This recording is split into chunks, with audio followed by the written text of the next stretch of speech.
Late one night, I found myself driving down what seemed like an endless stretch of road. I was on my way back from a week-long business trip, facing at least a 12-hour drive.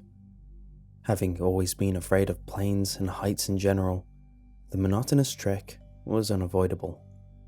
Though tedious and sometimes downright soul-crushing, I'd grown used to the lonely road trips back and forth from state to state. In an effort to minimize my time behind the wheel, I usually refrained from making pit stops. I would push through exhaustion and discomfort, making my way home in one fell swoop. I would then enter my bedroom and meet my blankets with a hard thud, falling asleep almost immediately after my head hit the pillow. Picturing my eventual slumber is what kept my foot on the gas pedal. On this drive, however, I grew particularly hungry. I tried to ignore the feeling, but this became increasingly difficult as the night went on. I found myself longing for sustenance, fantasizing about dreadful gas station food, anything that would placate my insatiable late-night hunger. I was between a rock and a hard place, as tightly squished as one could be. Unable to fight off the urge to eat any longer, I gave in to my stomach's groaning and got off the highway somewhere in Massachusetts. I had been to the state on several occasions, but this time I was in unfamiliar territory. There were many trees, more than the average Capeside town. On top of that, there were no buildings in sight. Despite the lack of residential growth, I was sure I could sniff out a 7-Eleven and indulge in a microwave burrito or a slice of rubbery pizza. I drove on for what must have been 30 minutes or so.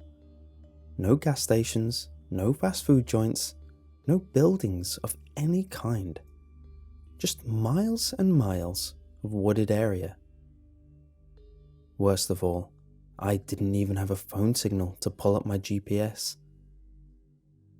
I was just about to give up on Operation Midnight Snack when I saw a faint glow off in the distance. This signaled to me that I must have reached the outskirts of civilization. Furthermore, it meant nourishment was just around the corner.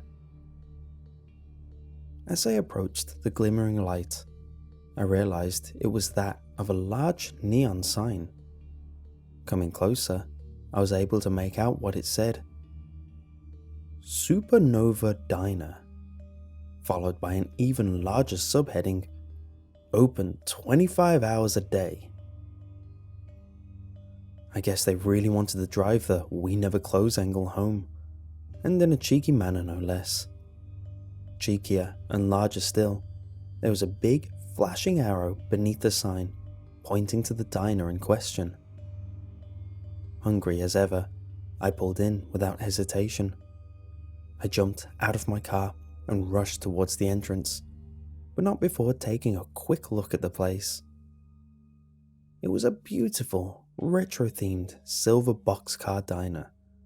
The smooth metal exterior gleamed in the moonlight as I walked up. It was so sleek and well crafted that I wondered why it was located in the middle of nowhere. Could they really get by on the odd passerby here and there?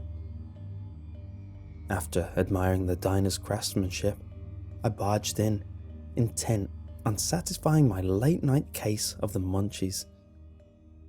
The diner was void of life, but I heard a voice yell out from the kitchen.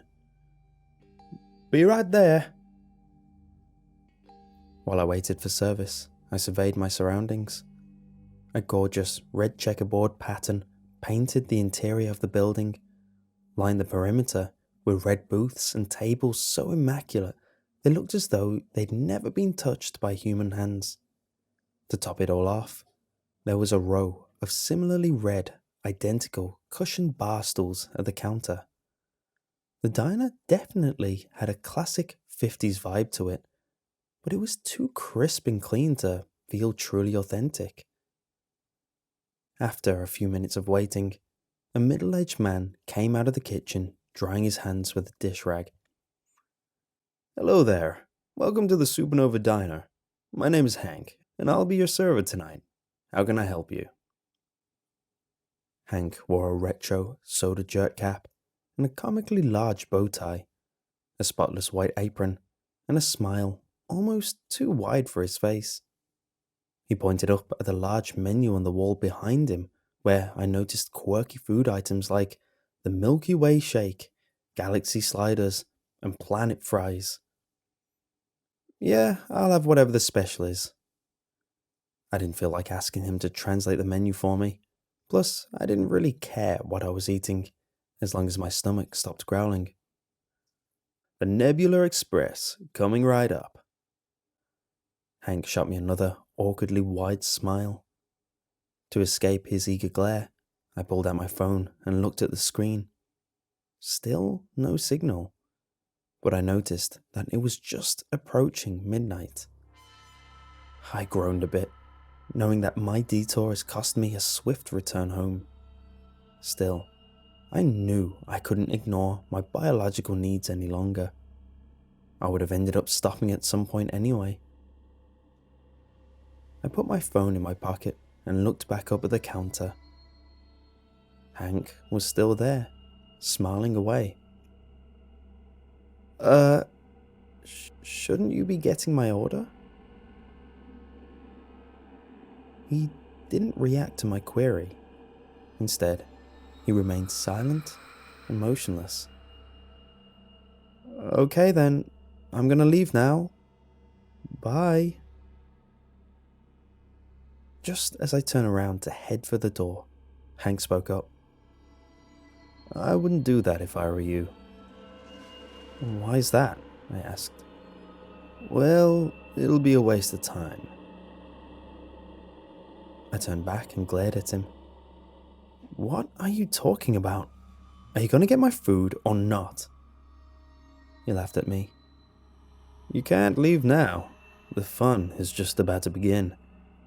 Your order is being prepared as we speak. Just sit back, relax, and enjoy the ride." Hank pulled out a stopwatch from his apron. The digital readout appeared to be counting backwards from an hour. I didn't know if it was a restaurant gimmick or a strange prank at my expense, but either way, I was fed up. "Bye, Hank. It's been weird. Thanks for nothing." I turned around and continued marching towards the exit. As I did this, my jaw dropped. The door was gone. My eyes quickly darted from left to right, revealing to me that the windows had vanished as well. There was nothing but continuous wall on either side of me. Perplexed, I looked back to Hank. He chuckled to himself, then asked me a question. "So, how do you like your meat?" "What?" I asked, completely dazed. "Your meat. How do you like it?" Well done? I like it well done." "Well done, huh? I like my meat as red as possible. A little color does the body good." I looked at him, confused. "Hank, where's the door?" "Well, let's just say it's temporarily unavailable. Anything else I can help you with?" "Yeah. What the hell is going on here?" "Well, there are a number of possibilities. I've outlined them here on the menu." Hank pointed up at the menu again, only this time the food items were gone. The letters had seemingly been rearranged to form bullet points numbered 1 to 3. I read them aloud. 1. During your business trip, one of your colleagues slipped you some LSD as a part of a half-hearted practical joke. What you are experiencing now is a product of the drug's potent hallucinogenic properties. "I like that one," Hank said. "Unlikely, but it's fun. wouldn't you say? I moved on to the next possibility. 2. You fell asleep at the wheel. This is merely a vivid dream that will continue until you inevitably crash your car and die on impact. Alternatively, you may have already crashed your car and lived, albeit barely. You are currently in a coma, and your sleeping mind has formed a narrative based on the hunger you felt before the accident. The dino is a metaphor for the coma itself, and you won't escape until you awaken, which may very well be never? Hank bore a look of concern. A little morbid, I admit, but it is possible. I reluctantly looked at the last option. 3. Something supernatural is afoot. Mysterious forces beyond your comprehension are at play, trapping you in an otherwise normal eatery. These forces will not allow you to leave under any circumstances. The best thing you can do is accept this and allow yourself to succumb to whatever classic paranormal tropes are thrown your way. Death will be your only escape. That's all I could come up with, Hank said. I'm not sure myself, but I'm leaning towards number 3. What the hell, Hank? What the hell is this? And shouldn't you, of all people, know? You would think so, wouldn't you? But I guess I wouldn't tell you if I did now, would I? He offered me another one of his smiles as a consolation. I wanted to punch it clean off his face. Instead, I partook in a nervous breakdown of sorts. I slammed my body up against the wall where the door used to be. I screamed at the top of my lungs and even grabbed each and every one of the bar stools and tossed them in different directions, as hard as my arms would allow. All the while, Hank remained calm and still, his lips stretched from ear to ear. Just as I was about to take a swing at him, the kitchen door behind him popped open. Oh, your order must be ready. Please, come with me. Hank disappeared into the darkness beyond the kitchen's door frame. I stayed behind, hesitant to follow him. After a few moments, I heard him yell out to me. Come on, kid. Aren't you hungry? It's true. I was hungry. But I was more so cautious, especially given my peculiar situation.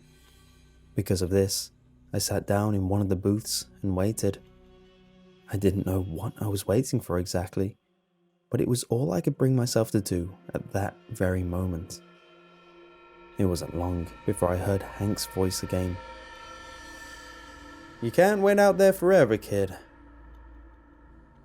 As if in response to his statement, the lights in the diner began to flicker.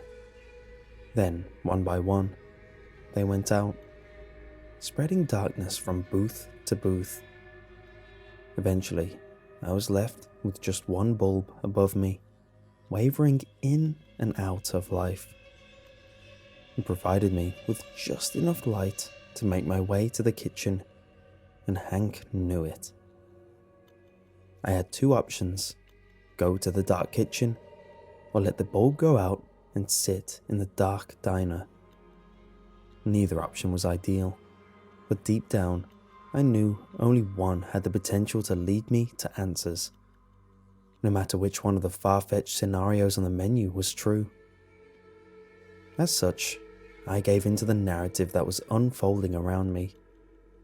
It was clear to me at this point that fighting it was futile. As I passed the threshold into the kitchen, the door shut itself behind me. A bright light poured out from the ceiling, washing over the entire room, revealing vibrant white walls and flooring. In the center of the room was a chair, slanted in a diagonal position, not unlike one you'd find in a dentist's office. Next to the chair was Hank, who had seemingly traded his diner uniform for a flashy white lab coat. Finally! Come, sit down. take a load off. If only out of fear for what might happen next if I disobeyed, I did as Hank told me. It's not like I had much of a choice at that point. I slowly walked over to the chair and laid down. As I did this, leather straps wrapped themselves around my legs, arms, and forehead. I no longer had the luxury of movement or peripheral vision.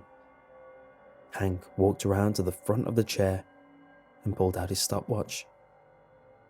"You're doing fine, kid. Only 40 minutes left." Without warning, 6 or 7 shadowy figures came rushing over from either side of me. They brought with them rolling carts filled with what looked like medical equipment and power tools. I tried to make out even a single face in the crowd, but I could not. They lacked discernible features of any kind and moved about in perfect harmony with one another, like animated silhouettes, doing the bidding of some unseen higher power. Over the course of the next few minutes, the figures poked and prodded me, drew blood, took hair samples, and inserted their utensils in places I'd rather not discuss. As much as I squirmed and screamed, none of them reacted, not even Hank. Feeling helpless, I eventually stopped struggling and simply braced myself for each needle that penetrated my skin. It made things a little more tolerable. After a while, the figures stopped. Instead of going away like I hoped they would, they traded their needles and test tubes for surgical scissors and began cutting my clothes off of me. This continued until I was completely naked. I tried talking with Hank, but he was too busy playing around with samples that had been collected. Even if he did respond, no amount of encouragement could have prepared me for what happened next. Using nothing but scalpels and brute strength, the figures began cutting away at my skin. It was an absolutely horrific orchestra of deadly incisions, and one that continued until they peeled off every last bit of my epidermis. For one reason or another, I remained both alive and awake during the entire ordeal, though at the time, I wished I could have died. The pain was excruciating and came in waves. Just when I thought I was going numb, another unbearable, sharp, throbbing sensation would overtake my entire body. I never felt anything like it before. By the end of it, my ears were ringing from the volume of my own screams. "There's that color," Hank exclaimed, gazing at the bloody mess that I'd become. "Why are you doing this?" I yelled. "I'm not doing anything, kid. I'm just here to observe. Relax. Only 27 minutes left." I would have argued with him further, but the fingers grabbed the power tools and started tearing through my muscle tissue. The buzzing sound of saws filled the room, drowning out my cries of agony. Through blood-soaked eyes, I could see Hank mouthing the words tick, tock, tick, tock, over and over again. I watched him mock me until the buzzing stopped and the next stage of torture commenced. I never wanted to see my organs. I never wanted to see my bone. I could have gone my whole life without knowing what they looked like. Now, I can't get the image of them out of my head. I'm afraid I never will. After successfully ripping apart my skin and muscle, the shadowy demons took hammers to my insides, smashing up my spleen, stomach, liver, kidneys, and lungs. They broke through the brittle white ivory that made up my skeleton, making sure to leave no bone unturned. They even destroyed my skull and scooped up my brain matter into jars. After all that was said and done, They cleaned up my remains like fallen hair in a barber shop and swiftly left the room.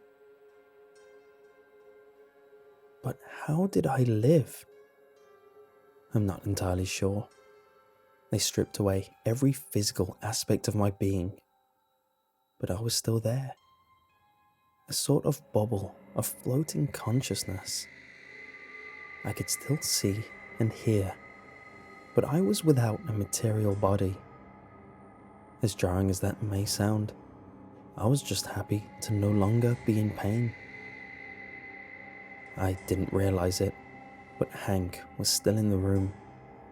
He walked over to me and leaned in real close, stopwatch in hand. See? Now that wasn't so hard, was it? And looky here, you've only got 18 minutes left. How will you spend it? What things will you see? Well, there's only one way to find out. Hank turned around and walked out the kitchen door, leaving me alone in the white room. Within an instant, things began to change around me. The walls, floor, and ceiling faded, revealing an array of distant stars behind them. I somehow went from being in a diner on planet Earth to floating around in the vacuum of space within mere moments. Within seconds of the room completely fading from view, I was unwillingly hurled through the universe at light speed. Everything around me blurred, and my bodiless soul spun around uncontrollably. If I had a stomach, it would have been turning. I'll never forget what I went through in the coming moments, but I'll also never fully remember it either. I wish I could tell you exactly what I experienced, but being a floating orb of pure consciousness is like being in a dream. The details of what happened are very fuzzy. In truth, I can only tell you how it felt. That will never go away. As I traveled through deep space, I was stopped in specific locations, mostly foreign planets and dead star systems. When stopped, I saw unspeakable things, gruesome things, things I never knew could exist in the universe. I was plagued with disturbing sights and concepts of incomprehensible proportions. So horrific, in fact, that it made what the shadowy figures had done to me look tame in comparison. I don't remember exactly what it was I saw out there, but I still feel an immense dread whenever I try to recall it. After what felt like an eternity of torture, I was eventually transported to what I can only assume was a location outside of the observable universe. There were no stars or any light to speak of, not even off in the distance. I was alone in a blanket of darkness, left to suffer with the memories of what I endured. Just as I was beginning to accept my circumstances, a light glow appeared in the distance. As it came closer to my position, I recognized its features. It was Hank's stopwatch. The readout was approaching 0. 10, 9, 8. I started to feel weary, almost like I was falling into a deep sleep. Was that even possible in my current state? 7, 6, 5. Like a projected movie, the past half hour of my life appeared on the black canvas of space behind the stopwatch. It played in reverse at a high speed, like a VHS stuck on rewind. 4, 3, 2. Feeling faint, I tried to focus on the pseudo-projection. I relived everything that happened to me in the diner within just a few seconds. 1, 0. And poof. Just like that, I was back in the diner parking lot, body and flesh intact. My car was there next to me, right where I parked it. I took out my phone and checked the time. It was 12:01. Everything had returned to normal somehow, to the way it was before. Elated, I jumped into my car and started it up. I was about to drive off like a bat out of hell, but I decided to take one last look at the diner. Somehow, within its walls, there does exist an extra hour in the day. How that's possible and what its purpose is, I can't be certain. Maybe Hank was right, and option 3 had something to do with it. The only thing I do know is that I survived, and I won't be making another pit stop anytime soon, no matter how hungry I may be. Just then, before my very eyes, the diner lifted itself from its foundation and flew upwards into the night sky.